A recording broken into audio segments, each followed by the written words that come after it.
కష్టాలు వచ్చిన పాటనే కుంగిపోవటానికి మేమేమి పట్టుత్వం లేని వాళ్ళము కాదు. కష్టాలు వచ్చిన, శ్రమలు వచ్చిన, బాధలు వచ్చిన సర్వశక్తిమంతుడైన దేవుని రెక్కల నీడలో ఉన్నాము. కనుక మేము పడిపోయిన పైకి లేపేవాడు మా దేవుడే. ఇజ్రాయేలును కాపాడువాడు వణుకుడు కొనుకుడు నిద్రపోడు. ఈ ఇజ్రాయేలును కాపాడువాడు కూడా ఆయనే. ఆయన రెక్కల నీడ కింద ఉన్న నన్ను పడిపోయినను పైకి లేపి నిలబెట్టి నడిపించే దేవుడు నా దేవుడు. ఆయన అడుగు జాడల్లో నడుపుతాడు.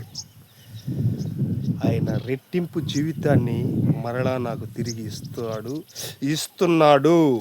గ్లోరీ జీసస్, హల్లెలూయా. సర్వశక్తిమంతుడైన దేవునికి కృతజ్ఞతాస్తుతులు చెల్లిస్తున్నాను. అలాగే ఆయన నమ్మిన ప్రతి ఒక్కరిని కూడా ఆయన కాపాడే దేవుడు, ఆయన రక్షించే దేవుడు. ఆయన రెక్కల నీడన ఉన్న ప్రతి ఒక్కరిని ఎవరిని వదిలిపెట్టడు. ఆయన రెక్కల నీడలో ఎవరైతే ఉంటారో వారిని ఆయన రక్షిస్తాడు, పోషిస్తాడు, జీవింపజేస్తాడు. మా ప్రభువు ప్రాణాన్ని సైతం సిలువలో వదిలేసి మా కొరకు ప్రాణం పెట్టాడు. మేము మా ప్రభువుని నమ్ముకుంటే మమ్మల్ని ఎలాగా వదిలిపెడతాడు? మా దేవుడు మాకు తోడై ఉంటాడు. నాగుబాములు తొక్కిన, క్రొదమ సింహములను అణగద్రొక్కిన, భుజంగములను అనగద్రొక్కిన అపాయము మా యొద్దకు రాదు. ఆయన కృప మాకు తోడై ఉంటుంది.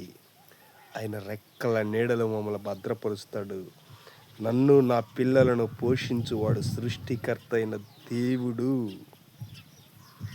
సృష్టికర్తను నమ్మ ఆయనే నాకు ఆశ్రయము, నా కొండ కోట, నా రక్షణ దుర్గము ఆయనే.